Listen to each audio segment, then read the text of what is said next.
আলোচনার টেবিলে ডাকছেন, আবার হামলার হুমকিও দিচ্ছেন। একসাথে দুই কার্ড খেলছেন মার্কিন প্রেসিডেন্ট ডোনাল্ড ট্রাম্প।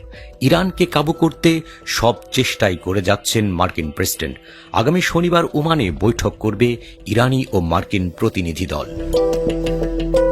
ট্রাম্প একরকম বলেই দিয়েছেন, আলোচনায় রাজি না হলে ইরানের জন্য হামলায় অনিবার্য পরিণতি। এই হামলা কেউ ঠেকাতে পারবে না। আবার সেই সাথে ট্রাম্পই বলেছেন, যুদ্ধের চেয়ে সমঝোতা আর চুক্তিই ভালো। এর মাঝেই আবার ইরানের উপর নিষেধাজ্ঞার খড়গ চাপাচ্ছেন ট্রাম্প। অন্যদিকে ইরান বলছে, হুমকি দিয়ে তাদের কাবু করা যাবে না। তারা সব রকম পরিস্থিতি মোকাবেলায় তৈরি। ইটের জবাব তারা দেবে পাথরে। প্রয়োজনে শত্রুদের মুখে ছুড়ে মারবে আস্ত পাহাড়। ইরান কেবল ইসরায়েল ও আমেরিকাকেই সতর্ক করেনি, তারা আরব দেশগুলোকেও সতর্ক করেছে। বলেছে, কেউ ইরানে হামলার জন্য ভূমি বা আকাশসীমা ব্যবহার করতে দিলে তাদের পরিণতিও ভালো হবে না। সেই সাথে ইরান বলছে, তাদের নাম নিতে হবে সম্মানের সাথে, আলোচনা হবে সমতা ও ন্যায়ের ভিত্তিতে। এইসব ঘটনার মাঝেই আরেক খবর দিলেন ট্রাম্প। তিনি এবার হুমকি দিয়ে বলেছেন, ওমানের আলোচনা ব্যর্থ হলে ইরানের পারমাণবিক স্থাপনায় সামরিক হামলার নেতৃত্ব দেবে ইসরায়েল। ট্রাম্প বলেন, সামরিক হামলা প্রয়োজন হলে আমরা তো করবই। ইসরায়েল এতে সক্রিয়ভাবে অংশ নেবে, তারা নেতৃত্ব দেবে। তবে পরক্ষণেই তিনি যোগ করেন, কিন্তু কেউ আমাদের নেতৃত্ব দেবে না, আমরা যা করতে চাইব তাই করব।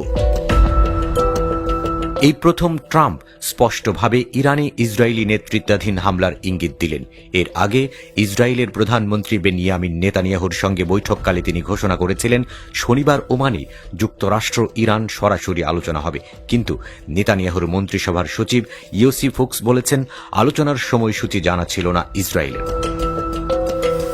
ট্রাম্প বলেছেন, ইরানকে পারমাণবিক অস্ত্র অর্জন করতে দেয়া হবে না। আমরা তাদের উন্নতি চাই, ইরানকে মহান দেখতে চাই, কিন্তু পারমাণবিক অস্ত্র তারা পাবে না।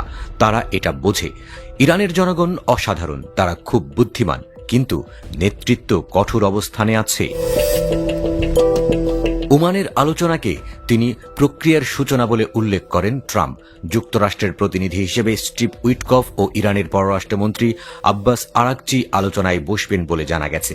তবে ইরান সরাসরি আলোচনার পরিবর্তে মধ্যস্থতাকারী চাইছে।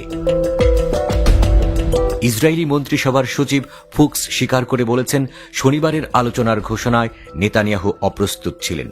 তবে তিনি দাবি করেন, ইরানের সঙ্গে আলোচনার ব্যাপারে নেতানিয়াহু আগে থেকেই জানতেন, শুধু সময়সূচি জানা ছিল না। বিশ্লেষকরা বলছেন, ট্রাম্পের এই মন্তব্য ইসরায়েল ইরান উত্তেজনা আরও বাড়িয়ে দিতে পারে। অন্যদিকে আলোচনা সফল না হলে পুরো অঞ্চলেই অস্থিতিশীলতা বিরাজ করতে পারে।